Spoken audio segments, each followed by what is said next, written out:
Good morning. I will start the lesson for today, the session, and I am going to wait a little bit for the students.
Good morning, Stephanie.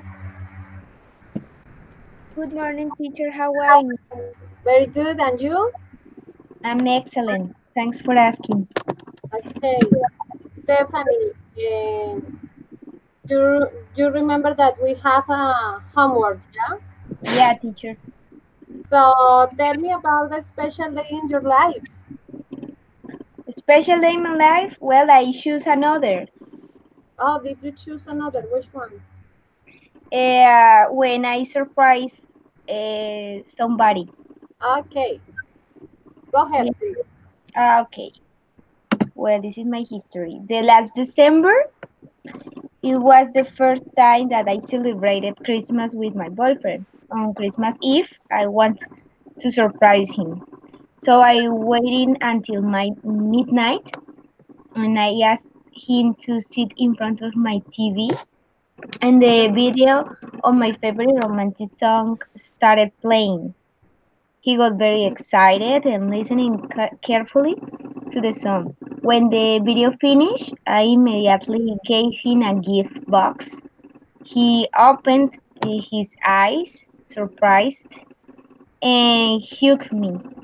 But I asked him that please open the present quickly. Inside the box, there was a cute and romantic letter, a big chocolate box, a pair of new shoes, and a golden and small box with twin colors of love and commitment.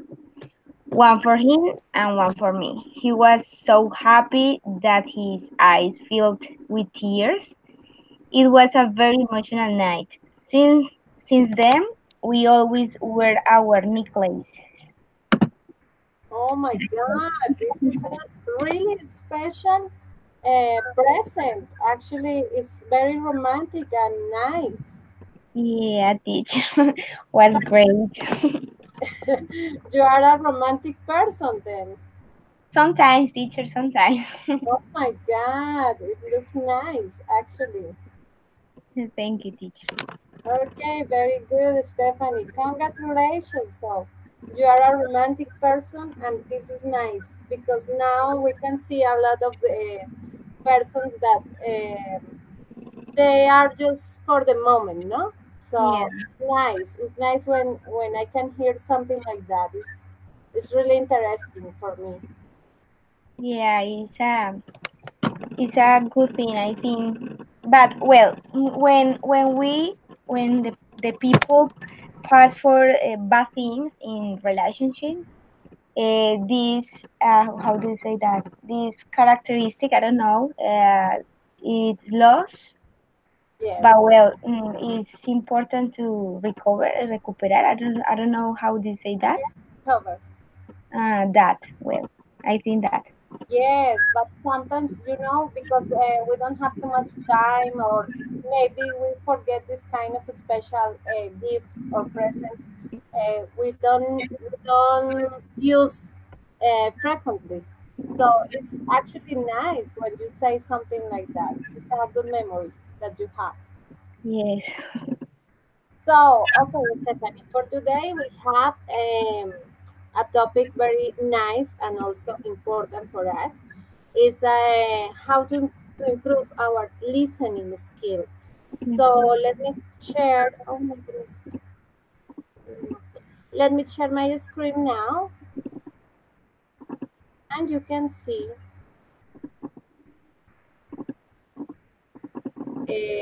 This is the topic for today. It's necessary and important to have these skills, um, and every day try to be better because we have a lot of different accents, and we as a future teachers, or if you are a teacher right now, you need to be present and you need to understand different accents that we have in the whole world. So I have a video here. This one is the first video.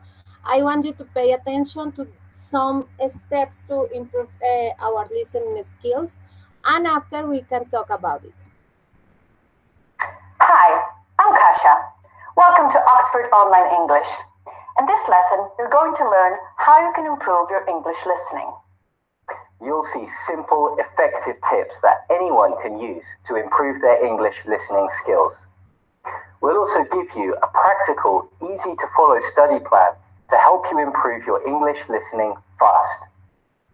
But first, let's start with some questions. I'm going to ask you about 4 different situations where you would hear spoken English. You should think about whether understanding spoken English would be easy or difficult for you. Okay? First, you're listening to an English teacher speaking British English, speaking slowly and clearly. Easy or difficult? Next, you're listening to a native English speaker from Scotland who speaks with a Scottish accent and also uses a lot of slang and idiomatic English. What do you think? Would this be easy or difficult for you? Next, you're on a train. There are 4 non-native speakers from 4 different countries talking to each other. They have different accents. Do you think you could understand their conversation? Would it depend on where they were from?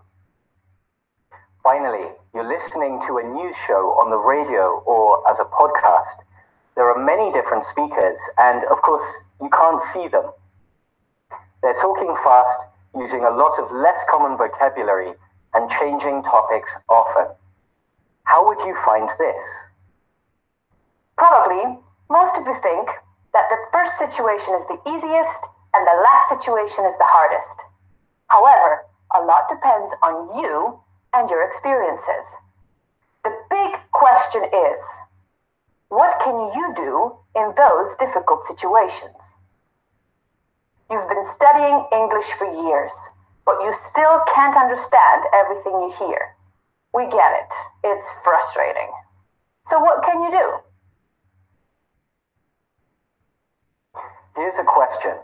If you worry a lot about your English listening, will it make your English listening better? No, of course not.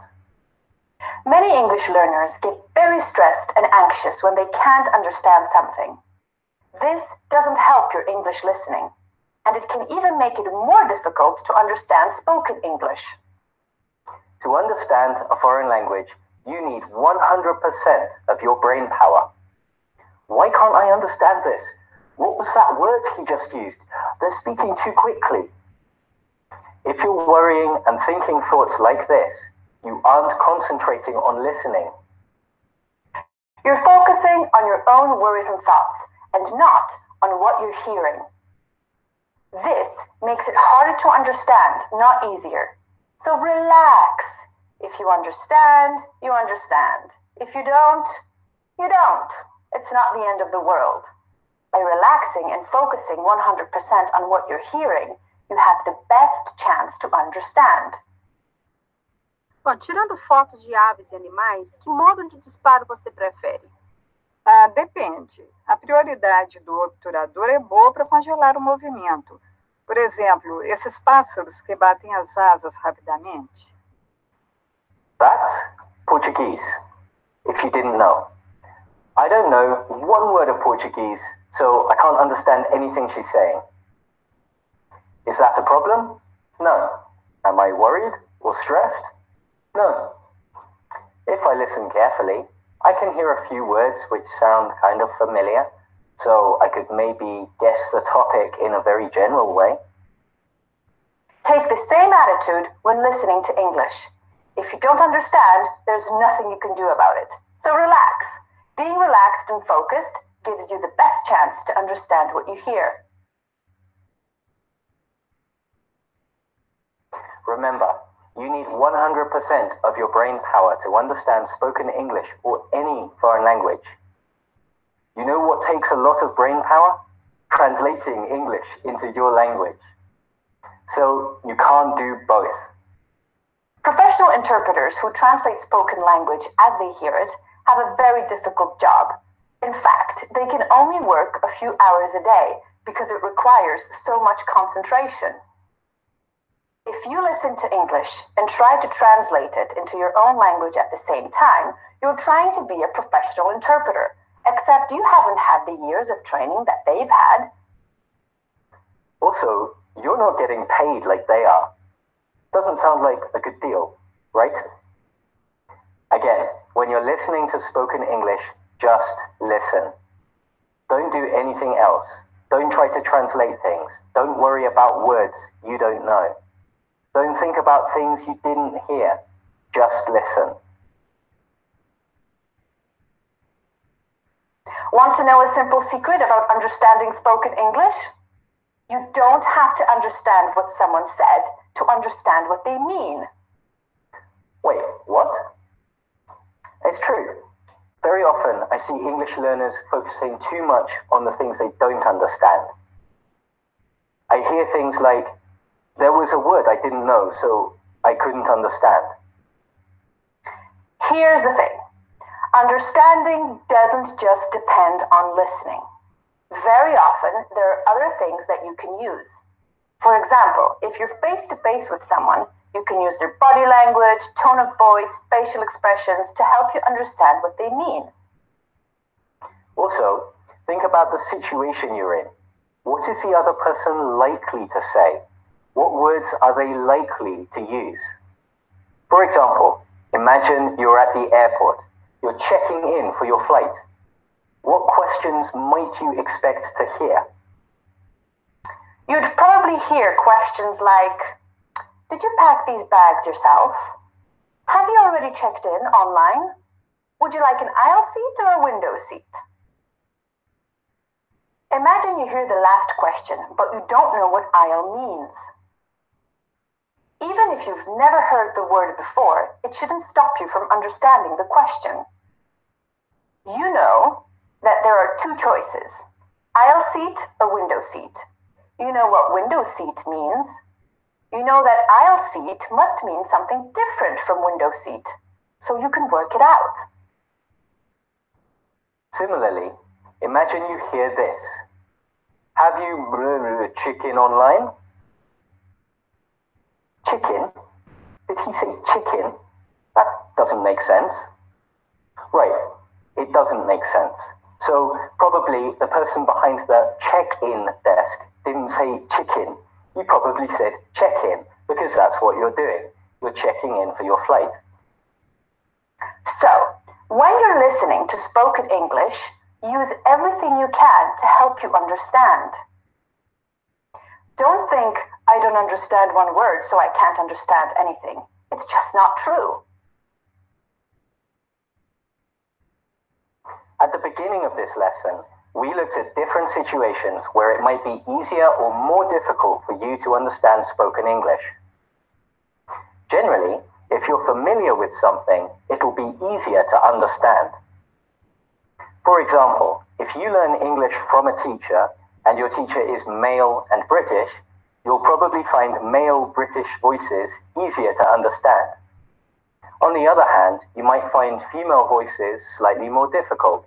You might find other accents like American voices or Australian voices harder to understand.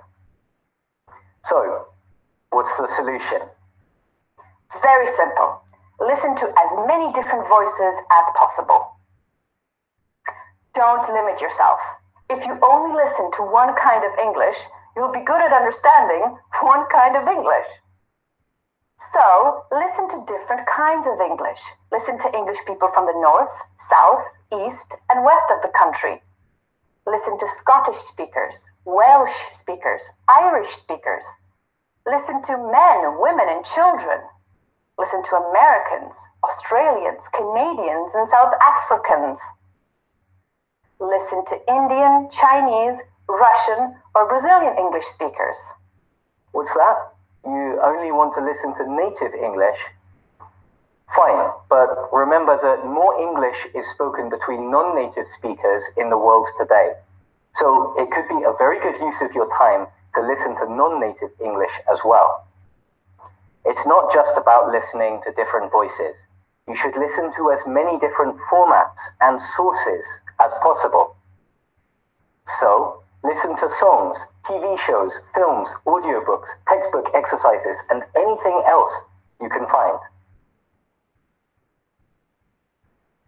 All of the advice in this lesson will help you improve your English listening, but you also need a practical plan to work on your English listening.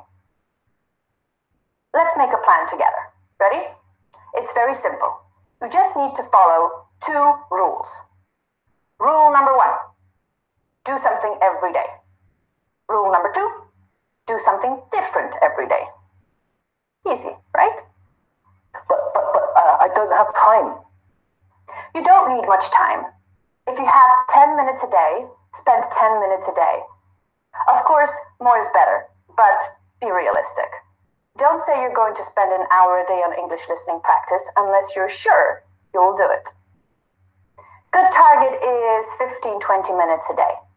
This is not too much, so it should be easy to stick to. It's also enough to get better and improve. And what about the second rule? You need to do something different every day so that you listen to different sources and different voices. If you do the same thing every day, you won't get enough variety. Here's what your listening plan for 1 week could look like. Monday, listen to 1 or 2 songs 2 to 3 times each. Tuesday, listen to a podcast with American voices. Wednesday, watch 15 minutes of a TV show from the UK. Thursday, do a listening exercise from a textbook. Friday, watch 15 minutes of a news show.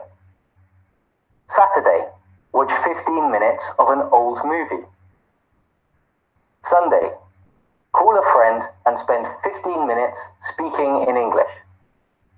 This is just an example. Your plan will be different. That's fine. Here are some questions you probably have. Where do I get materials? Easy. Get on Google or the search engine of your choice. There's a lot of stuff out there which is free if you have an internet connection.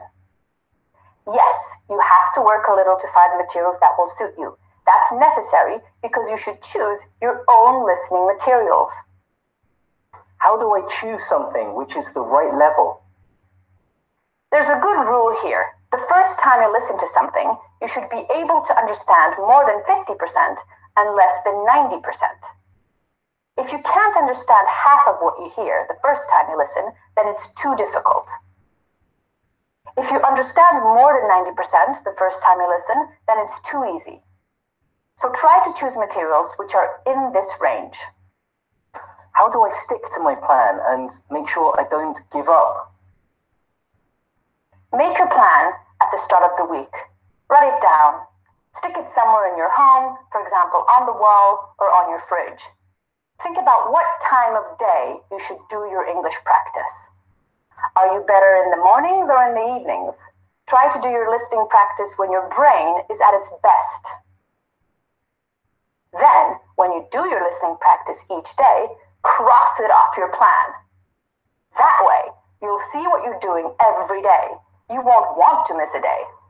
If you have good ideas for things to listen to in English, please share your suggestions with other English learners in the video comments. Did you enjoy this lesson? Don't forget to check out our website for many... Okay, this is the video for today. Stephanie, why do you think it's important the listening skill? Well, teacher, I think it's important to improve this skill because it's, how do you say that, relevant to speak very well. And so I think that. Referring to the video, I really like the last one recommendation. Make a plan. I don't know, well, it's necessary to listen different accents and different voices with different, for example, people, no? Women, children, men. Well, that is a important, how do you say, recommendation. Yeah. Yes. Actually, the accent is really tough. For example, for me, it's complicated when I can hear a British accent because they actually have this particular accent like they sing.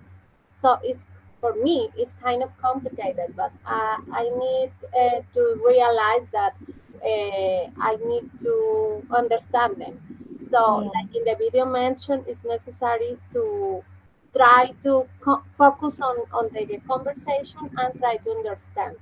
And the listening skill is really important because, of course, you need to understand the other person or the conversation or what they are saying.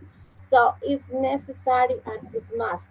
And also, they talking about some steps that we can use to improve our skills, but also, like we are learning, we can add some different kind of skills.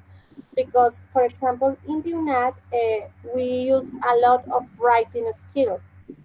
Yeah. And I think this skill is for us easy.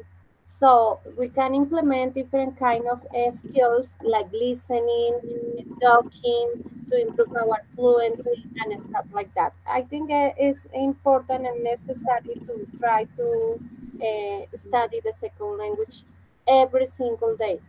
And I know it's tough, it's hard because we don't have time, and but we need to do it. Yeah. Thank you, Stephanie. And I see Camilo. Julian. Julian. Mm, Hi, Julian. How are you? Hello, teacher. Good morning. Good Fine, thank you. morning. Hello, Stephanie. So, we have a homework. Do you remember your homework? Yes, teacher. I'm Which one did actually you choose? student.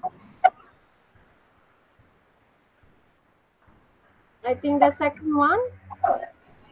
Yes, I chose the second one. Tell me about a special day in your life, Julian.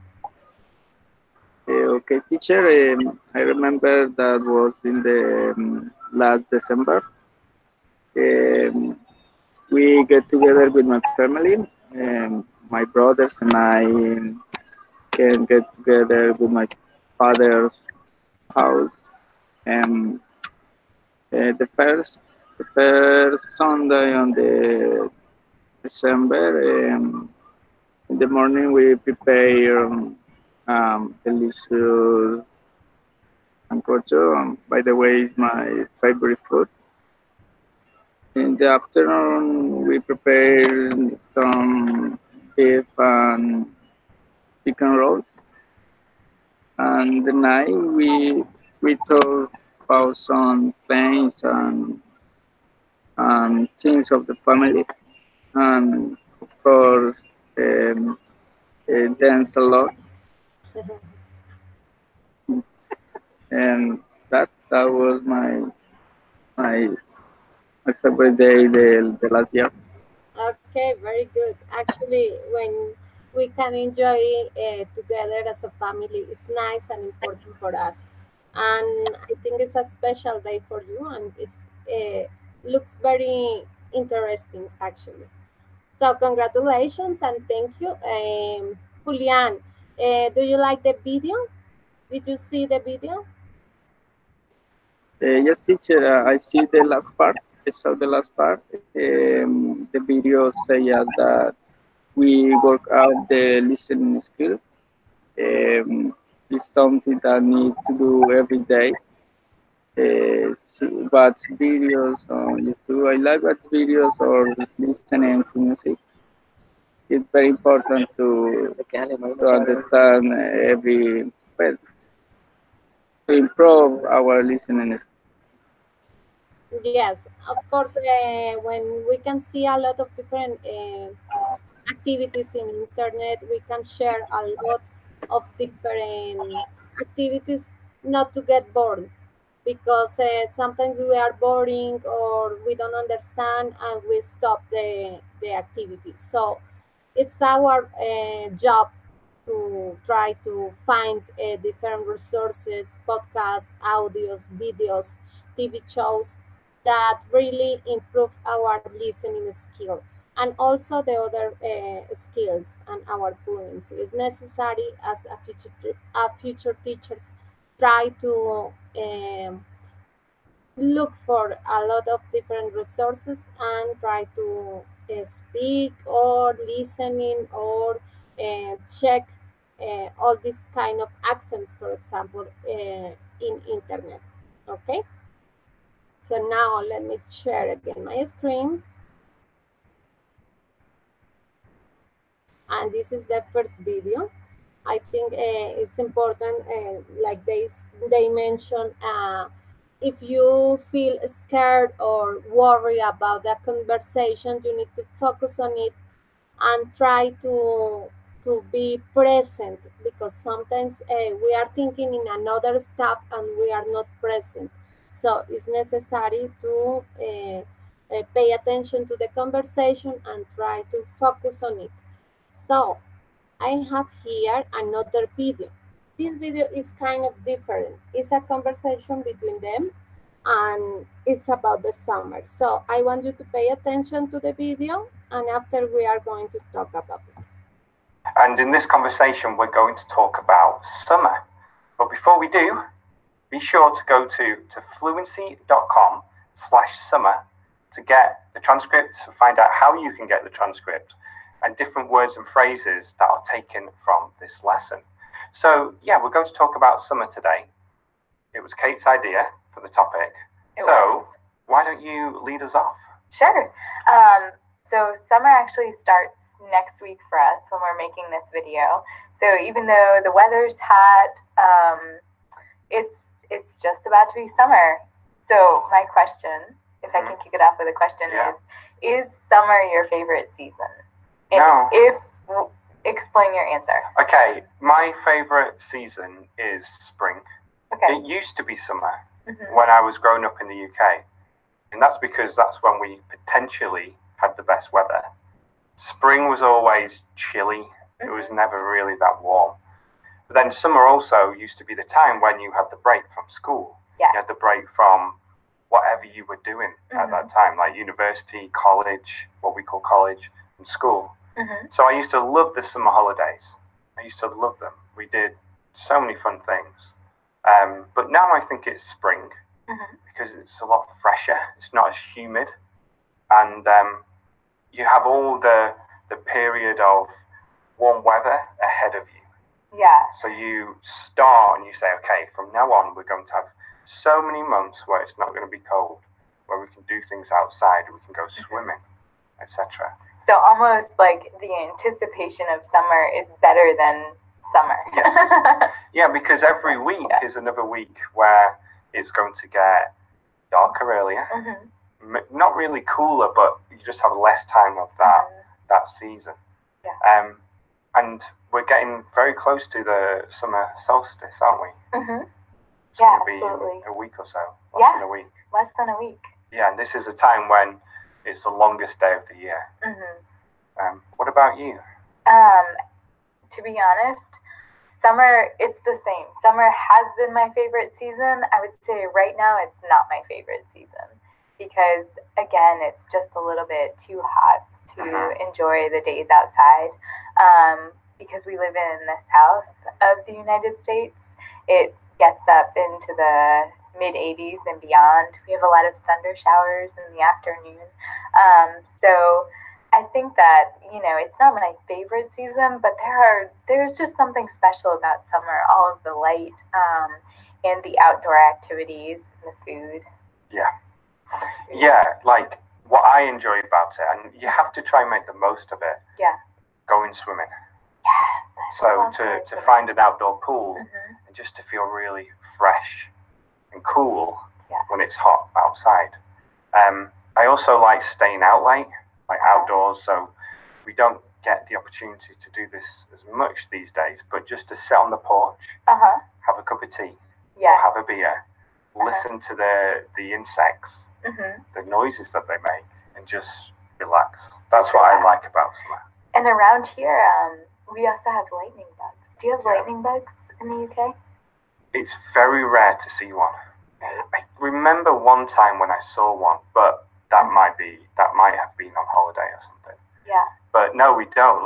Lightning bugs, they're also called fireflies. Yes. You can call them both, and they're these little flies that are, I guess, what category of insect? I'm not sure. Yeah, they look like beetles. Yeah. And they light up. And I think about mid-July, it's incredible, isn't it? Yeah. So they start in the ground and then they move up into the trees. And they just flash, don't they? It's like a light show. Yeah. Not the most exciting light show, but I think that it's still just incredible to me, like even as an adult. Yeah. Just to watch, it's really exciting. And that, to me, sitting on our porch after dark, watching the fireflies is like the ultimate summer activity. Yeah, and listening to the crickets. Yes. At the same time. But then what can happen is that's when the mosquitoes come. Yes. So I think summer is one of those times when a lot of things improve. You can do different things outside, but there are also different kind of problems with the heat and the mosquitoes. Yeah. It's the same for every season. There's always going to be advantages and disadvantages to it. Yeah. Now, so I was going to ask you, or I was thinking too that we could talk about what are some activities for the summer that are really unique to where we live, to Asheville, North Carolina. Yeah. Splashville. Yeah, and that's like this. These fountains downtown. Yep. That you can see it in movies, don't you? They're not as spectacular as movies, but you have like a flat area with these fountains that spring water out. Yep. Is that the right verb to use? Spring water. Spring water. Shoot water. They shoot water out of the fountains. And the kids and some adults as well, they just go around and enjoy it.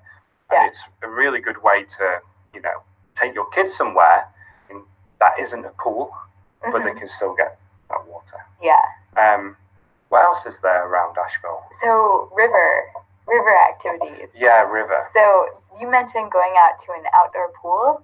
I think what's even probably more typical around here is to find swimming holes. Yeah. So if you go out into the woods, and there are places where the river is a little bit deeper, because we're in the mountains and there's a lot of mountain rivers. There's places where the river is deeper and you can actually go swimming, and waterfalls to swim near too. Yeah. So it's always very cold and refreshing, and it's just exciting to kind of be out there in the middle of nature. Yeah. And explore. Yeah. No, that's another one. Yeah, the swimming holes. So it's basically like. Okay, this is a little bit of this video because it's too long and I don't want to spend too much time. But Stephanie, what do you understand about this video? Well, teacher, I understand just a bit, but I think they are in different, have different nationalities. For example, he's British and she's American, I suppose.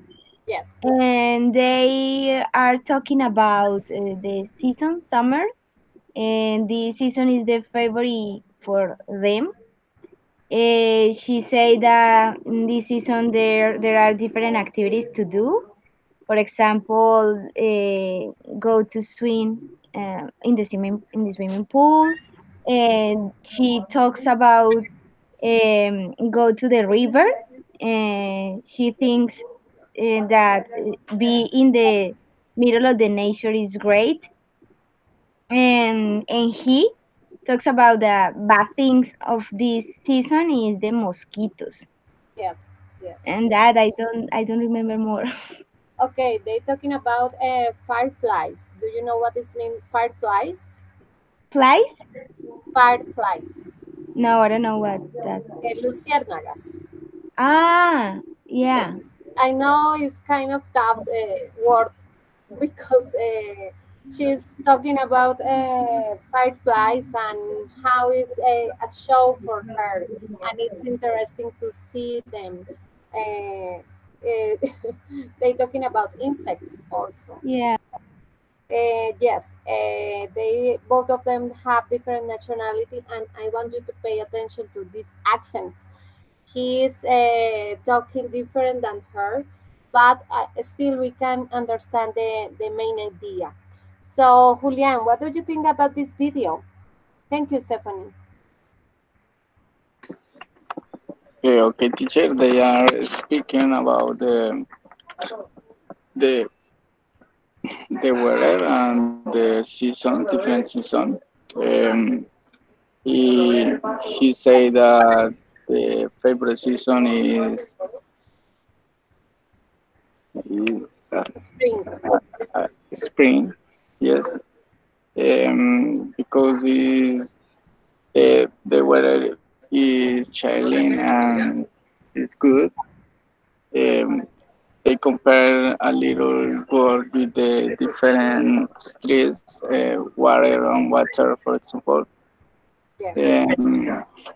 Um, um, Also, they speak about the summer, and of course the mosquitoes and different stuff that happen in that season. More is the weather. Yes. Yes, they speak about what is their favorite season on the year, and she mentioned that the summer, and he mentioned something about the drink because it's not too hot, not too cold, it's chill. Very good. So now I have another video for you. This is another steps or ways to improve our listening skills. So I want you again to pay attention to the video, and after we can share some information. Hey everyone, I'm Tila with Deep English. Thank you for joining me for today's lesson. I'll be giving you a few tips today on how to more easily understand a native English speaker. Not only that, but we'll also learn how to become a better listener in general. So this is a really cool lesson because not only does it improve your English language skills, it also makes you a better listener in any language. And because we spend 60% of our communication time listening, it's really important that we know how to listen. And I don't think very many people are good listeners. And so I think it's really helpful to take a bit of time to learn about how do we become better listeners.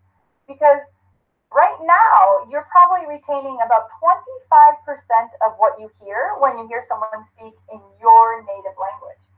Imagine when you're hearing someone speak in English, that percentage is much lower. So it's worth it to take some time to learn how to understand more easily someone who is speaking in English, who is a native speaker.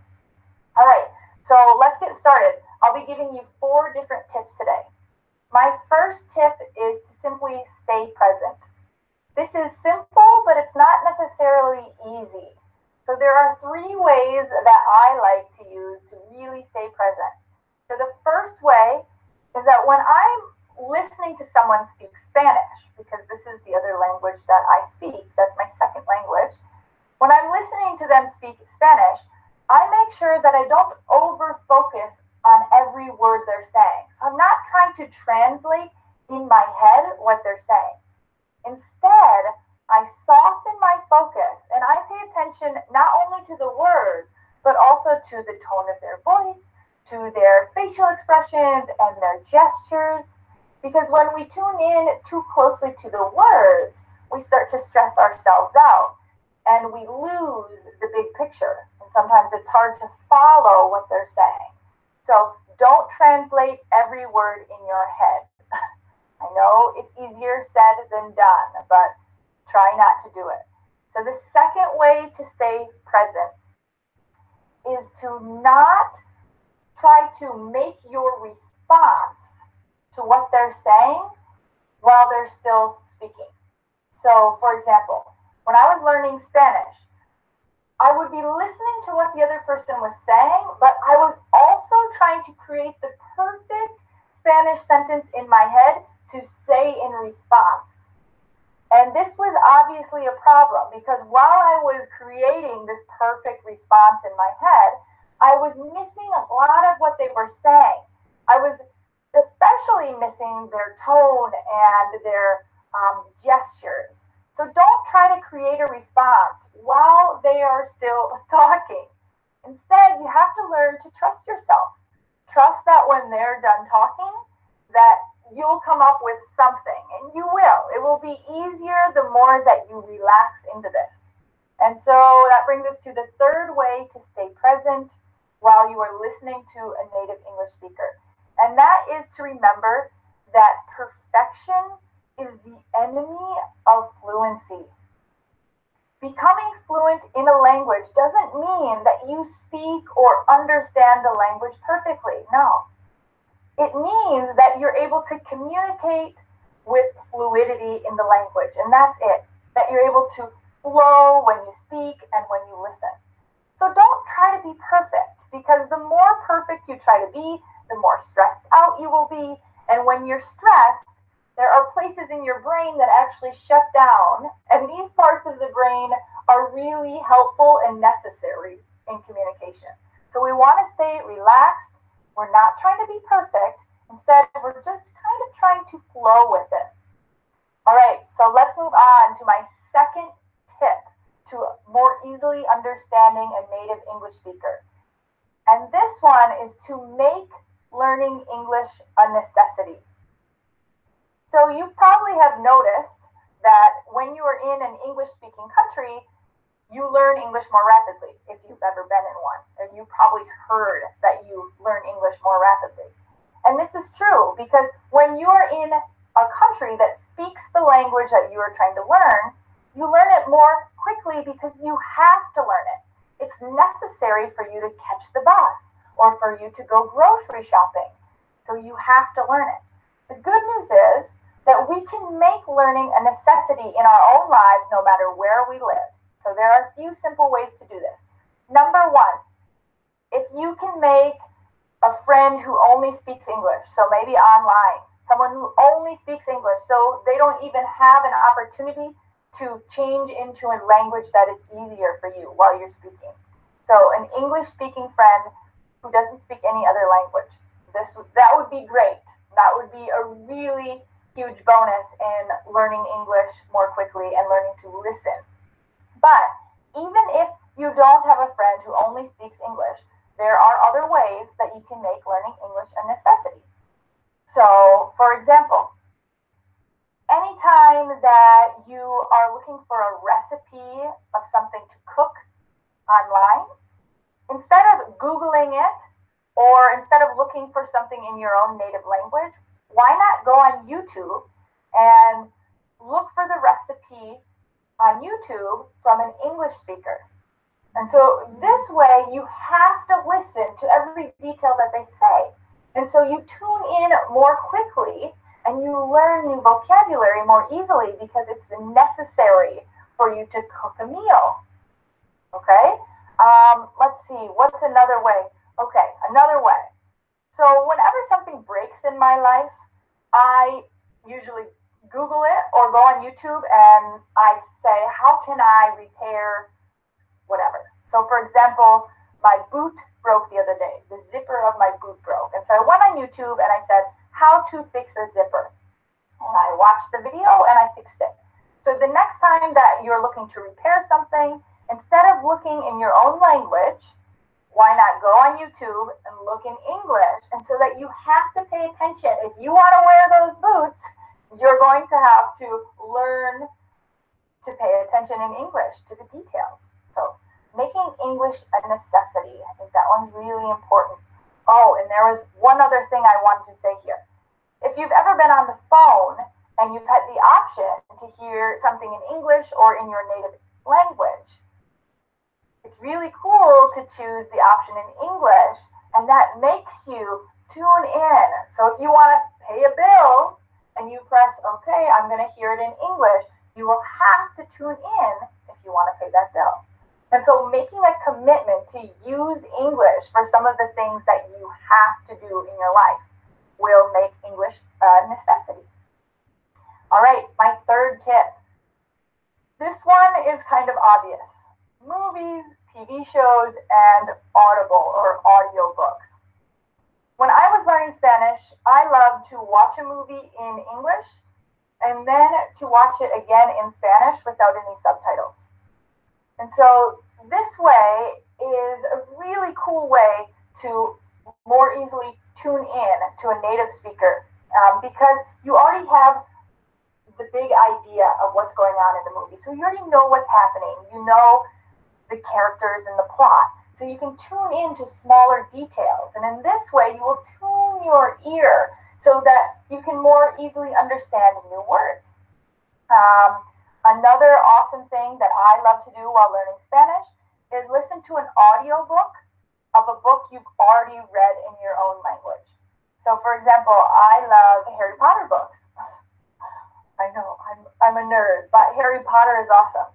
And so, because I already knew what happened in the Harry Potter books, it was easy for me to buy the Harry Potter book in an audiobook or on Audible and then listen. And in this way, I was more easily able to tune into the small details, and it made me a better listener in Spanish.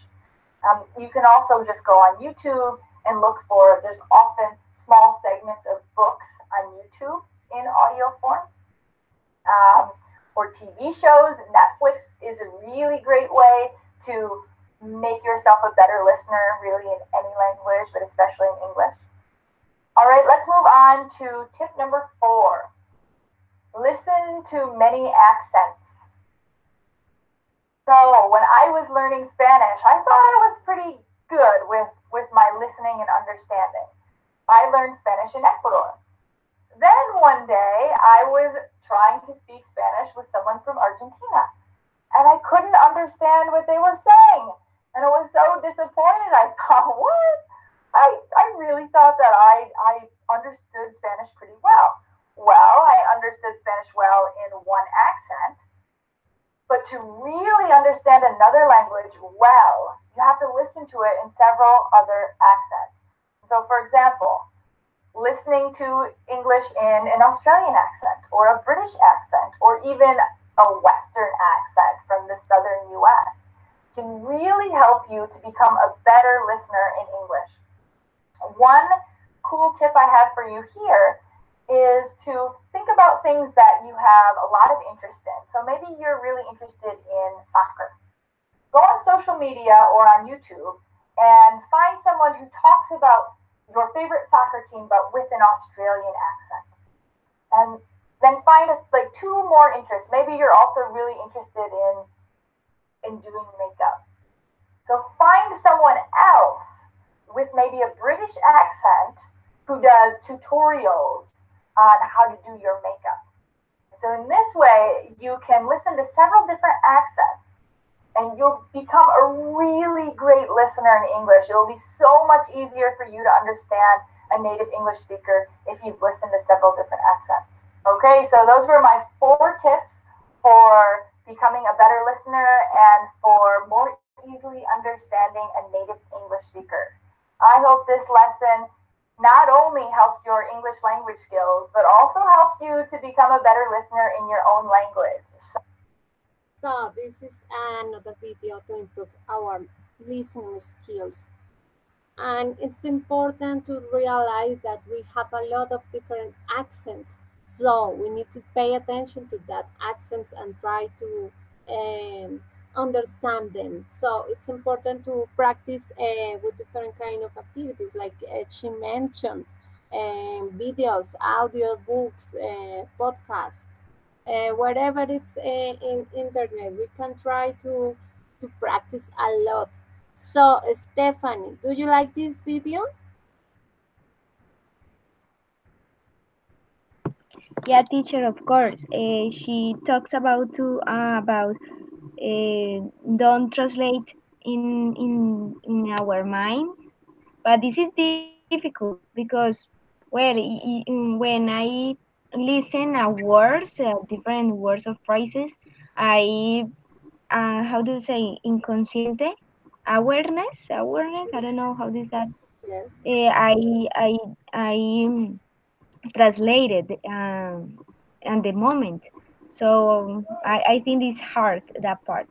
She say about get a friend with with speak English and practice with that person too.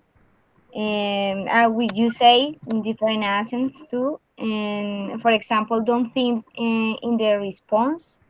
I do that when the people speak in English. I in this moment I say, well, I answer that this way.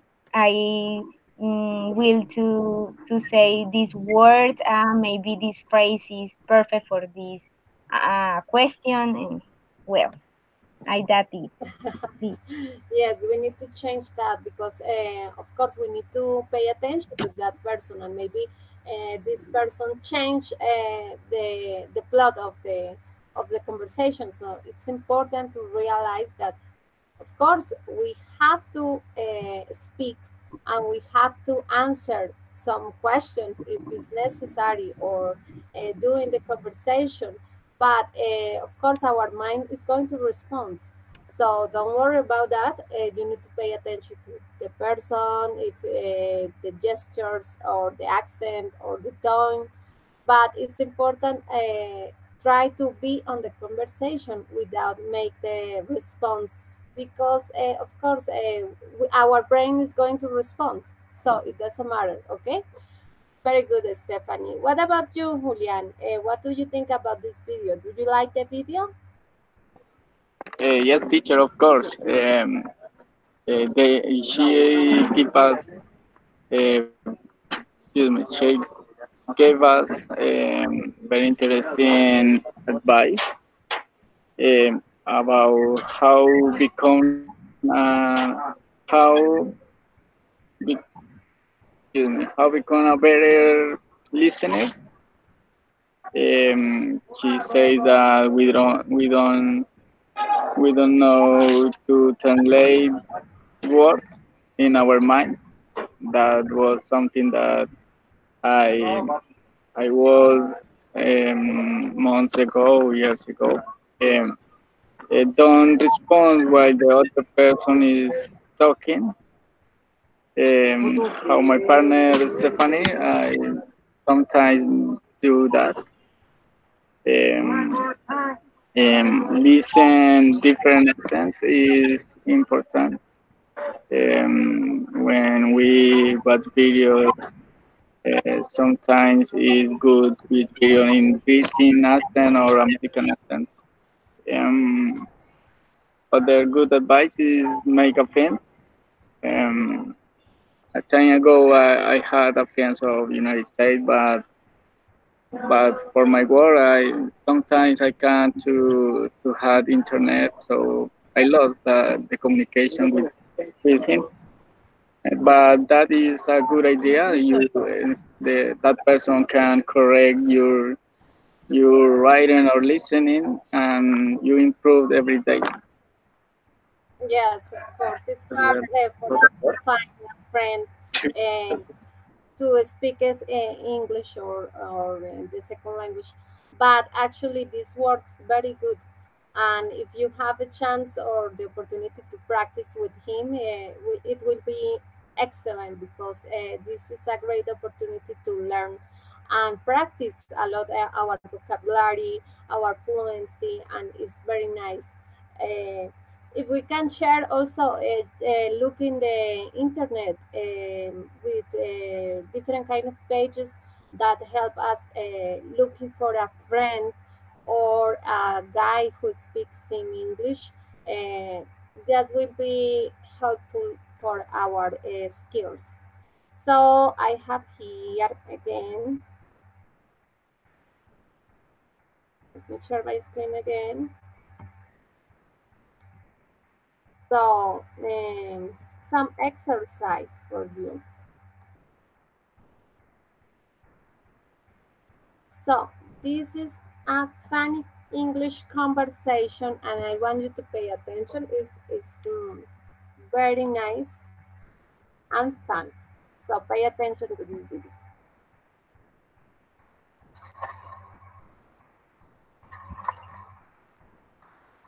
Excuse me. Excuse me. Sorry. Do you speak English? No, I don't. I'm sorry. My car's broken down, and I wondered if you could tell me where to find a garage. Well, that's wasted on me. I don't understand what you're saying. I don't speak English at all. Not a word. No. It's one of those things where I wish I paid more attention in school. But excuse me. Sorry. Do you speak any English? English? No. What's the problem? I don't know. I can't understand. Hi. My car's broken down, and I need to find a garage. No, I'm sorry. I don't understand that at all. All right. Well, thanks. So anyway, if you go down that way, about half a mile, there's a village. There might be somebody there that speaks English. Ich speak ein bisschen Deutsch. Sprechen Sie Deutsch? Deutsch, nein. Sprichst du Deutsch? Deutsch? Nun, ein oder zwei Wörter, aber ich bin nicht fließend. So I'm sorry, could you more help? Yeah, sorry about that. Hey, you never know. Next time you're over, maybe we'll have learned a bit of English for you. Ja, oder Deutsch vielleicht. Ja, das wäre toll.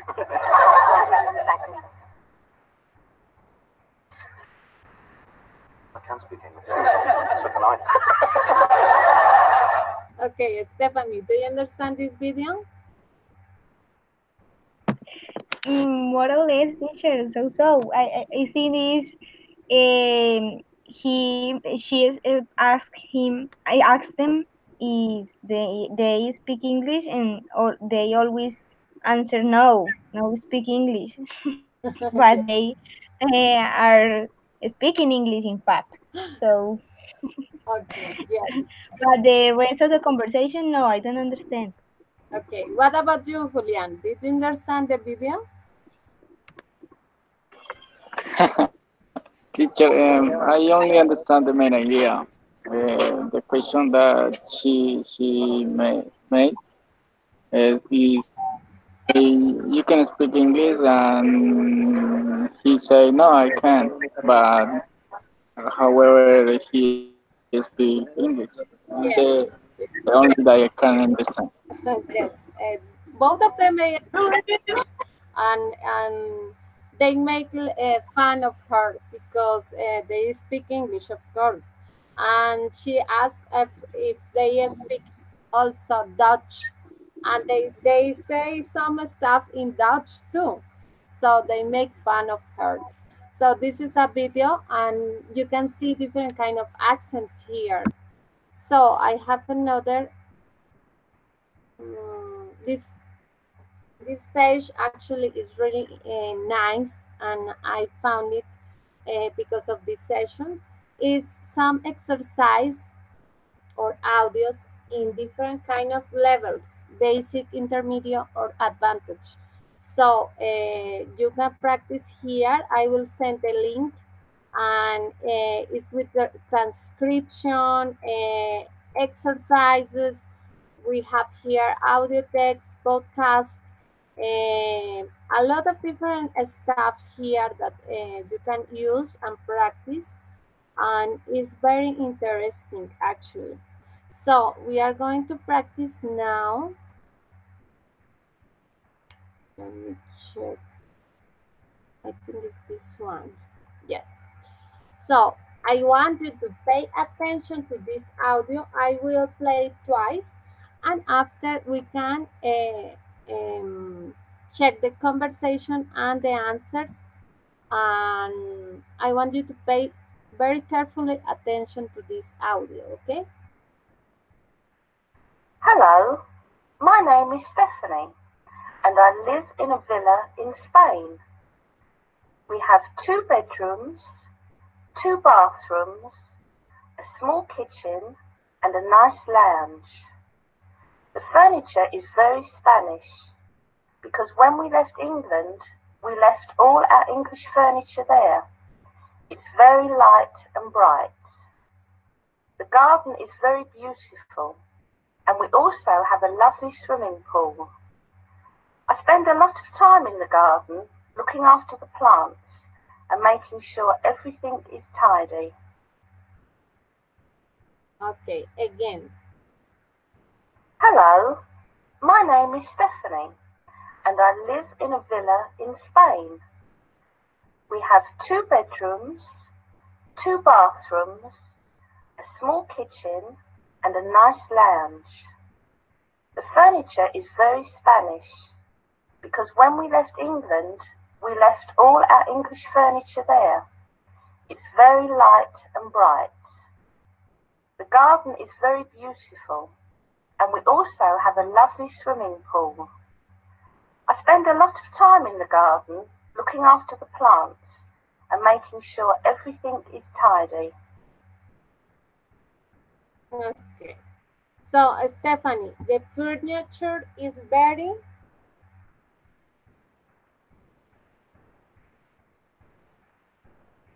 Sorry, teacher, my microphone. I understand the furniture is Spanish. Okay. Julian, Stephanie's kitchen is? Teacher Julian leave the encounter. Okay, okay. So you can answer this also. Stephanie kitchen, Stephanie's kitchen It's small. is small, very good. Stephanie looks after the, Plants. okay. Stephanie makes sure everything is, I don't know, teacher. which I one? don't This understand. one, it doesn't matter. Esto es tidy. Okay, tidy. Stephanie left her English furniture. In England. Okay. Let's check out the answers. So everything is good. Tidy is organizado. Okay, very good. So now I have another audio for you. This one is, okay, let me check. Stefan cooking. Yes, it's this one. Again, it's just two questions, so pay attention to the audio. I know this audio is in British accent, so you need to really pay attention, okay? Okay, teacher. Steph, welcome to Mansion Inglés. How long have you been living in Spain? We've been living here just over 5 years now. And where did you live before? We lived right in the centre of London. Uh-huh. And can you tell us what differences there are between Spanish cooking and English cooking? Well, personally for me, I find Spanish cooking is much healthier. Their ingredients are much better. They have more flavour and they use a lot of olive oil, so this is very healthy. I see. And do you think that your cooking has become more Spanish since you moved here? Yes, because obviously you're used to the ingredients that are available in the supermarkets and also the markets, and it's fresh and has a lot of flavour. What's your favourite Spanish dish, Steph? Or I would say paella, because that is very healthy, and I also love the tortilla. Do you prefer cooking at home or eating out in restaurants? Well, I love cooking, but I must be honest and say that when you eat out in restaurants, there's obviously not much work there. So, no washing up, Stephanie? Exactly. Okay. And would you like to open your own restaurant one day? I think now I'm too old, but it would have been very nice perhaps many years ago. Okay, I will play you again. Steph, welcome to Mansion Inglés. How long have you been living in Spain? We've been living here just over 5 years now. And where did you live before? We lived right in the centre of London. Uh-huh. And can you tell us what differences there are between Spanish cooking and English cooking? Well, personally for me, I find Spanish cooking is much healthier. Their ingredients are much better. They have more flavour and they use a lot of olive oil, so this is very healthy. I see. And do you think that your cooking has become more Spanish since you moved here? Yes, because obviously you're used to the ingredients that are available in the supermarkets and also the markets, and it's fresh and has a lot of flavour. What's your favourite Spanish dish, Steph? Or I would say paella, because that is very healthy, and I also love the tortilla. Do you prefer cooking at home or eating out in restaurants? Well, I love cooking, but I must be honest and say that when you eat out in restaurants, there's obviously not much work there. So, no washing up, Stephanie? Exactly. Okay. And would you like to open your own restaurant one day? I think now I'm too old, but it would have been very nice perhaps many years ago. So this is another audio. I know this one is really a little bit more complicated than the other one. So Stephanie, does Steph prepare Spanish cooking or English cooking? Spanish, teacher, Spanish. Okay. What is Steph's favorite Spanish cook? Paella. But I don't understand other. She said paella because it's very healthy. And what else? I suppose it's, I don't know. Which one did you choose? Paella and salad, I suppose. This one? And No, paella. the first, yeah. Okay, let's check it out. So she prefers Spanish. Okay, it's okay, Stephanie. Don't worry about that. And now I have the last one, and this one I know is going to be hardest, but I want you to pay attention a little bit and try to understand the whole meaning of this conversation. So don't worry about the questions, it's just to check the conversation. Welcome once again to Mansion Ingleses. You live in the English countryside. Do you have any pets? Yes, Grave, I have one tabby cat called Bo, named after Bo Diddley, the jazz singer. Right, tell us about Bo, Innes. Well, Bo is a bit of a rascal, as it happens. Because we live in the countryside, he does like to wander out in the fields. He's a bit of a hunter, which is a bit unfortunate for the local wildlife because he usually brings them home to us. Rabbits, mice, a variety of birds, dead or alive. Sometimes dead, but sometimes we have live birds flying around our lounge, which can be rather difficult, but it wakes you up very quickly. So, how long have you had Bo? How long has Bo lived with you? Bo's been with us for about 3 years now. We were a bit concerned the other day, actually. He came home and he was limping, and we'd just woken up and wondered what was wrong with him. He wouldn't be picked up, and we thought at one stage that he'd been hit by a car. He had slight blood on his shoulder, and as I say, had a nasty limp. We put him into the cat box, took him to the vets.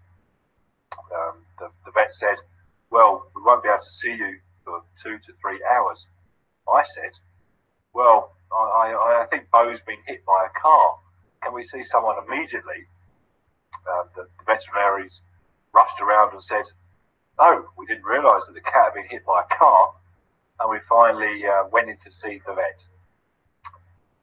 Well, the cat came out of the box, attacked the vet, and well, it didn't. So what was wrong with the cat? Why did the cat attack the vet? Well, absolutely nothing. I think he just wanted some affection that morning, and he's learned that if he limps, everybody runs around after him. And the blood? Oh, I don't know. I think it was probably a dead rat or something. It was all very embarrassing, and the vets threw us out and said, "There's nothing wrong with your cat at all." Did they charge it? Unfortunately, yes. How much? £30. Oh dear indeed. Okay, again. Welcome once again to Mansion Ingleses. You live in the English countryside. Do you have any pets? Yes, Grave, I have one tabby cat called Bo, named after Bo Diddley, the jazz singer. Right, tell us about Bo, Innes. Well, Bo is a bit of a rascal, as it happens. Because we live in the countryside, he does like to wander out in the fields. He's a bit of a hunter, which is a bit unfortunate for the local wildlife because he usually brings them home to us. Rabbits, mice, a variety of birds, dead or alive. Sometimes dead, but sometimes we have live birds flying around our lounge, which can be rather difficult, but it wakes you up very quickly. So, how long have you had Bo? How long has Bo lived with you? Bo's been with us for about 3 years now. We were a bit concerned the other day, actually. He came home and he was limping, and we'd just woken up and wondered what was wrong with him. He he wouldn't be picked up. And we thought at one stage that he'd been hit by a car. He had slight blood on his shoulder, and as I say, had a nasty limp. We put him into the cat box, took him to the vet. The vet said, well, we won't be able to see you for 2 to 3 hours. I said, well, I think Bo's been hit by a car. Can we see someone immediately?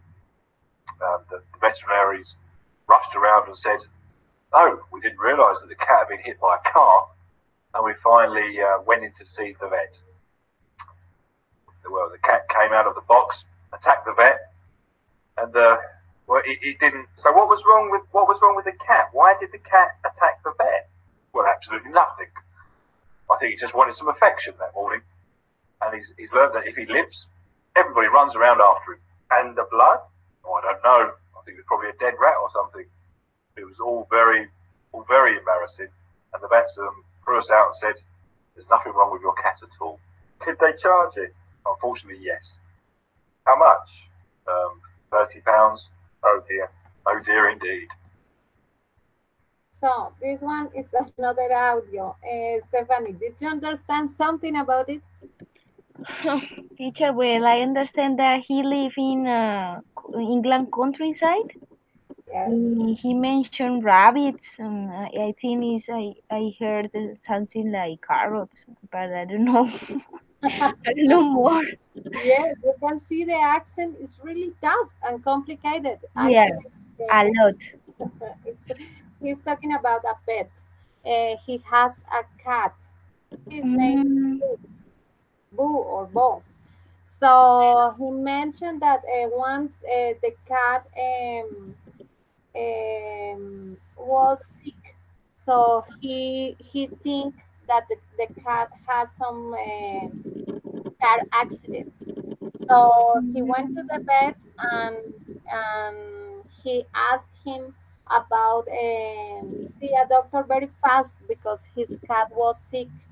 So the doctor took the cat and it was okay. So still they charged £30, and the cat was with some blood on it. So maybe because he's a hunter, so he says something about the rat or something.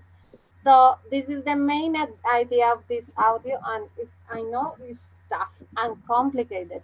That is why we need to start to hear this kind of accents.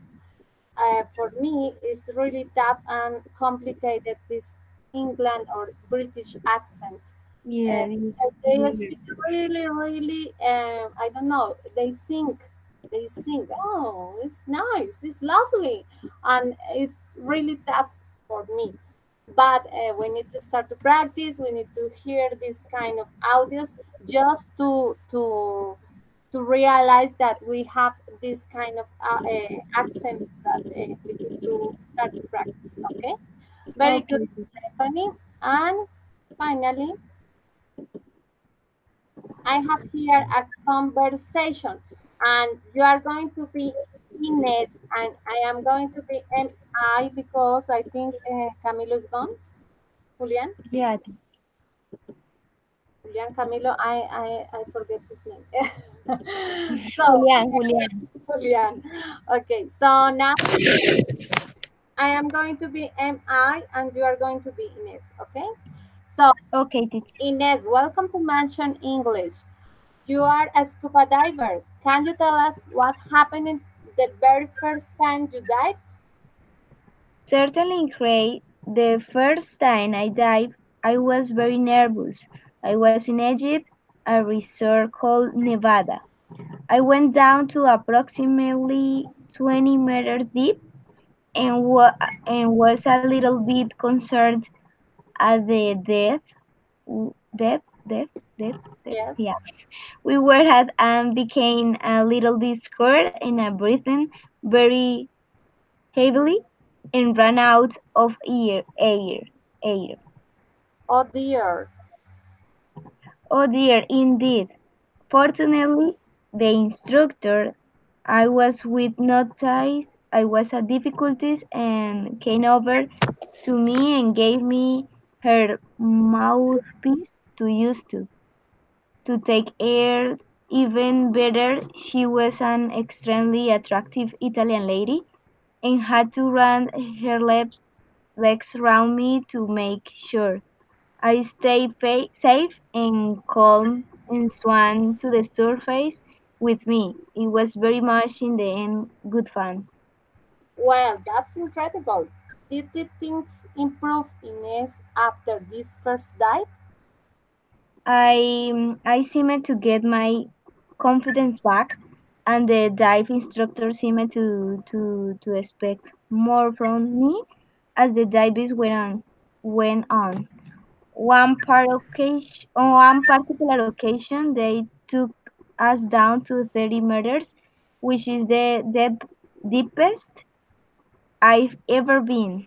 I looked at my watch, and my watch said that it could only go to the maximum depth of 30 meters. And when we went to the 31 meters, it blew up. Blew up, yeah. Oh dear. Yes, it was very difficult to tell the time from the onwards. Have you seen any sharks, Ines? Strange that you should ask, Ray. That is one of my main ambition in my life to see sharks in the wild. Every time I dive, someone else in the group does see shark. Unfortunately, me eyesight is very poor, and all I hear stewards is, "Did you see the sharks?" I say no, but one day maybe. If I ever get some proper glasses. Well, good luck with the sharks, Ines. Thank you very much. So, this one is a conversation.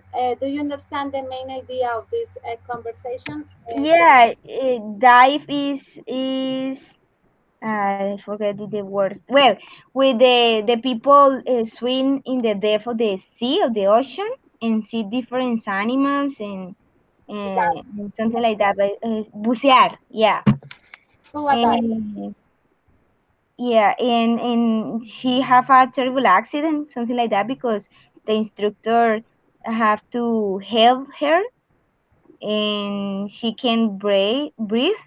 something like that. Yes, And there well, was an accident. She can breathe, but the instructor was very fast and helped her. And yeah. I think she likes this kind of life, and she wants to see a shark. Sharks, yeah. This is the dream of her. Oh my God! In my case, I never She's want to crazy. see a shark. Oh my goodness. This is a really uh, complicated action. Actually, for me, I don't like sharks at all. No, me neither. Yes. Okay, Stephanie, this is the session for today. I hope you can check all these links. I will send this audio and this session and also the links, and you can practice also your skills, all of the four skills and your fluency. Okay, So, teacher. okay, okay, teach. I never. Okay, Julian is a member of the SMAT, and he has a really hard job to do. Yeah. So that is why he lived. So okay, it's okay for me. Don't worry. So Stephanie, I think you can also practice at home, or if you have a friend that you can speak, even if you are in the United, maybe you can find another person to speak in English, and this will help you with your fluency. But I can see you are very good speaking, so don't worry about that. Actually, you are doing very well. Hmm, really? Yes, yes, don't worry about that. Even I know a lot of different people from United States, and for example, for me, it was tough and complicated to speak with them. and they say you are doing very well. Actually, I don't believe in myself, but I think this is the first step. We need to believe in us, so we can practice also, even if we are making mistakes. It doesn't matter. So, Stephanie, I hope you can use this kind of tips in your life, and you can practice a lot the second language. Okay. Yeah, teacher, thank you so much. Okay. Because, well, I think this is my worst skills, listening and speaking. If we can't listening well, and the speaking is very bad. So this is important to practice too. And these two skills go to the hands. I don't know how to say that, Yeah. but it's partners. Yeah. They are partners. So it's important to practice the two skills Yeah. a lot. A lot. Yes. For us, it's Yeah. necessary. Because when you say we practice writing and reading all the time, Yes. because we study that, but speaking and listening is very hard. For example, when I said before, I feel ashamed to speak with another person. Yes. But so I prefer practice alone, and when I practice alone, I think I better do it. I do Yes. it better. Okay if you can practice alone, because still you need to do it, even if you are Yeah. alone, even if you are in a mirror, even if you are listening some music or something like that, even you start to practice English, and this is our must. We need to do it. So thank you, Stephanie, and see you next time in our session. Okay. Okay, thank you to you, Thank teacher. Please, so you send a link to practice, yeah? Yes, I will Okay. send you by email in this weekend. Okay. Okay, teacher. Thank you so much. Bye bye. Have a good. To the next week is normal, yeah? Just I think Tuesday we have. Wednesday?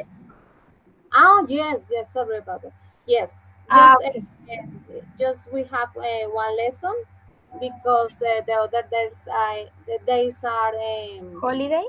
holidays, so we cannot. Okay, teacher. Thank you Okay. so much. Okay. Thank you. Have Bye a bye. great day. Bye bye.